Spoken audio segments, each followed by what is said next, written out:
This is a fresh and aquatic summer and spring fragrance with a slightly sweet and seductive touch to it. And in the background it lingers a dark and mysterious, almost noir-like vibe, and it's called Versace Blue. We're going to take a closer look on it next here on Nordic Fragrance. Hi, I'm Tommy and you are watching Nordic Fragrance. Welcome. Blue by Versace was released in 2016. It got some hype in the beginning, but lately many reviewers and fragrance experts seem to think that this fragrance is kind of a boring one and a bit generic.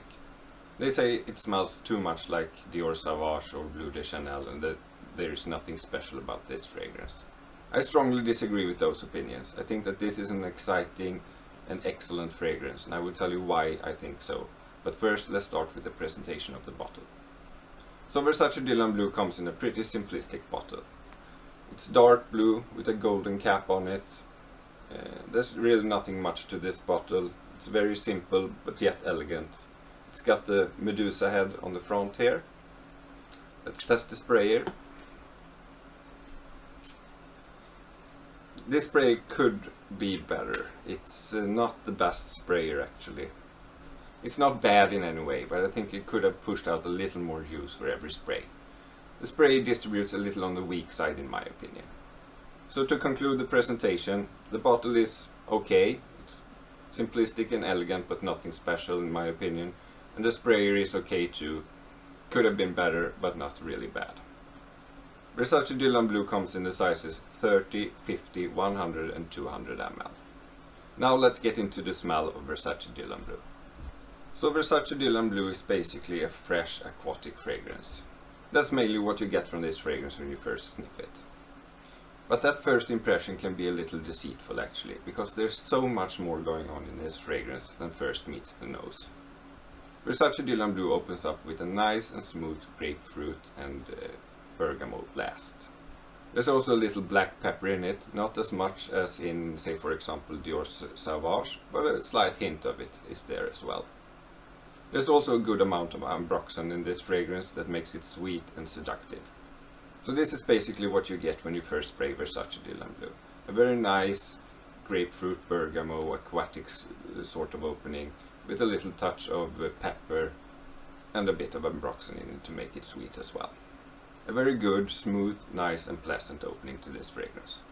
And when you first smell the opening, I can get why you think that this is a bit of a generic and boring fragrance actually, because there are a lot of fragrances that smell similarly to this, like for example Bleu de Chanel or even Dior Sauvage, even if Sauvage is a little bit more aggressive than this one. But there's so much more going on in this fragrance than just a nice aquatic opening to it. Take for example the aquatic notes themselves. They give this fragrance a beautiful salty accord that is even better than the salty note in, for example, Nordic Voyage. This note is excellent, perfectly blended, and it reminds me very strongly of the ocean when I smell it. But the really great thing about Versace Blue is lingering in the background of this fragrance all the time, from start to finish. And it's a dark, mysterious background. It's the note of papyrus and incense that gives this fragrance an almost noir-like touch to it. It's not strong or overwhelming, it just lies lingering in the background and gives this fragrance a very nice depth to it. This fragrance is a fragrance that grows on me over time. When I first smelled it, I thought it was a very good fragrance, but for every time I've used it since then, it just keeps getting better and better, and I love it more and more for every time I use it. I think this mainly is a matter of getting to know and understand the actual complexity of this fragrance. It is not that simple and generic that it first may come across as. It actually got plenty of character and depth to it, and that is what you might miss in the beginning. But once you get to learn and know all the aspects of this beautiful fragrance, you will surely love it more and more the more you smell it. At least that was true for me. So to sum this up, this is a very aquatic and fresh fragrance, with a little bit of sweetness and a little bit of a mysterious noir-like vibe to it in the background. Very beautifully blended, in my opinion. It smells a little like Dior Sauvage, I must admit that. But where they differ is that Sauvage is more of a peppery and aggressive fragrance. This fragrance have a little bit of pepper in it too, but it's much smoother in this one, and this fragrance is not as aggressive as Sauvage for sure. Some people say that if you have Sauvage, then this is a redundant buy. I totally disagree with that. This is at the most maybe 70% like Sauvage. The rest is very different and very exciting and takes off in a totally other direction than Sauvage does. I personally own both Sauvage and Versace Dylan Blue. I love them both and I use them both on slightly different occasions. So let's move on to the rating of Versace Dylan Blue. So my verdict on Versace Dylan Blue is that I think this is an excellent fragrance. And once I got to know the complexity and depth of this fragrance, I loved it even more than I did at the start. To my nose, this fragrance is not generic or boring in any way. It consists of a bunch of excellent individual notes that are blended perfectly together to create a very fresh yet sweet and inviting and mysterious fragrance. This one is actually pretty unique to my nose, even though it bears some resemblance to other fresh aquatic fragrances like Bleu de Chanel or even Dior Sauvage. There's so many positive things I could say about Versace Dylan Blue, really. From the beautiful aquatic salty note in it, to the slight inviting and sensual sweetness to it, and most of all, the very mysterious and slightly dark background to this fragrance. I love all aspects of it, and I think this is an excellent fragrance. To my nose, this is almost a perfect fragrance actually. What I do think is lacking is it could have been a little stronger, it could have been a little more aggressive, and it could have had a little more pepper in it, just like Sauvage, to make it a little more spicy. Hopefully one day they will release an intense or eau de parfum version of this fragrance, and I will tell you, I will be the first in line to buy that one, because that one surely have the potential to be a perfect 10. As it is for now, I think this is a great fragrance, but it's stopping just short of being a perfect 10 in my book. I give it a smell rating of 9.5. And in order to get a female's opinion on Versace Dylan Blue, I asked my beautiful girlfriend what she thought of this beautiful fragrance. She have blind smelled this fragrance a few times over the past month now, and I remember when she first smelled it when I first bought it and had her sniff it. She thought it was an okay fragrance. It smells nice, she said, but really nothing special to it on the first smell. But every time I wore this fragrance and she smelled it on me, I got bigger and better compliments for every time I used it. And just the other week, when my girlfriend conducted the top 5 spring fragrances for Nordic Fragrance channel, she actually placed Versace Dylan Blue on the first place. No competition. This was the best spring fragrance in her opinion. If you want to check out her spring fragrances list, I will leave a link down in the comments down below this video. Be sure to check it out. It's a great list she made.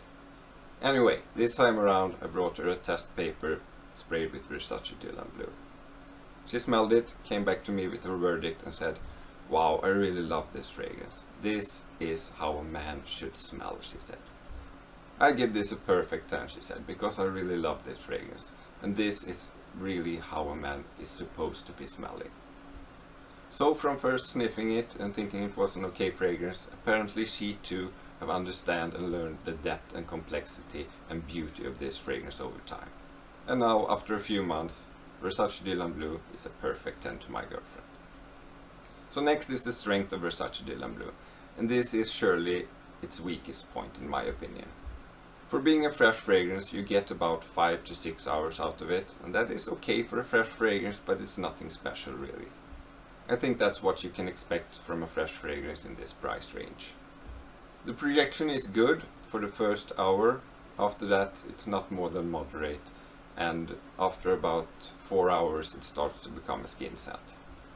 The sillage is also nothing special about it. It lingers around a little bit in the air, but not too much. So the strength and performance is to my nose the weakest point of Versace Dylan Blue. It could have been a little stronger, a little more aggressive with better projection and sillage. It's not in any way bad, but I just consider this a moderate fragrance strength-wise, and I give it a strength rating of 5. And now to the versatility of Versace Dylan Blue, and this is where this fragrance really shines. Versace Dylan Blue is for sure the most versatile fragrance I have in my collection, no doubt about it. Since Dylan Blue contains so many different aspects of a fragrance, the freshness, the sweetness, the dark mysterious background, And also the complexity and depth of this fragrance make this a fragrance that is suited for almost any situation you can imagine. Of course it shines the most in spring and summer and hot weather because it's a fresh and aquatic base type of fragrance. But I can see you wear this for many other occasions as well. Dressed up, casually, on a date, even on a night out, even though the performance is on the weak side. It can also be worn in the colder season, even though it doesn't shine as much as it does in the warmer seasons. But just overall, this is a very versatile fragrance. I consider this an all year round, all occasions fragrance, and I give it a perfect 10 in versatility rating. Lastly, the price rating of Versace Dylan Blue. This is a mid-range price designer fragrance, and you have to pay about 60 euros or $85 for a 100 ml bottle. It's not overly expensive, but it's certainly not one of the cheaper ones either. Versace Dylan Blue is certainly somewhere in the middle and in the price range that you can expect to pay for a good designer fragrance. It's not overpriced, but it's not a steal either. So I give it a price rating of 5, just in the middle. So, would I recommend you watching this video to buy Versace Dylan Blue? Yes, I absolutely would. There's really no hesitation about this. If there was one fragrance I would recommend anyone to buy, it would be Versace Dylan Blue. Because this fragrance got so many aspects to it and so much going on for it. If you just buy it and get to know the beautiful complexity and depth of this fragrance, then you got yourself a fragrance that is versatile, that you can wear all year round and just smells beautiful all the time. This is also a big compliment getter. I always get complimented when I wear this fragrance. And since this fragrance also in no way is overpriced in my opinion, then it's a very, very solid and good buy. Don't hesitate, just try it out. Don't judge it by the first impression, let it linger around for a few hours on your skin and get to know the complexity and depth of this fragrance. I did, and I fell in love with it. Chances are big that you will too. This is one of the best fragrances in my collection. I just love it, and I strongly recommend anyone watching this to at least try it out. A very, very good and solid buy, and I have no regrets getting this fragrance into my collection, even though I already owned Sauvage when I bought this one. This is not a redundant buy if you already own Bleu de Chanel or Dior Sauvage. It's just a very beautiful and different experience of those fragrances. It's a fragrance that stands strong on its own, and once you get to know it, you will appreciate it for what it really is. It's not a clone of Sauvage or Bleu de Chanel. It's a very unique fragrance on its own. But I certainly hope that they one day release an intense or the perfume version of it, because that have the potential to be even better than this one, and potentially a perfect 10 in my book. So this was my review of Blue Pour Homme by Versace. I hope you liked it. This was all from me, Tommy, here at Nordic Fragrance. If you want to support me and don't miss any future videos, please click the subscribe button. Until we meet again, take care, fragrance lovers.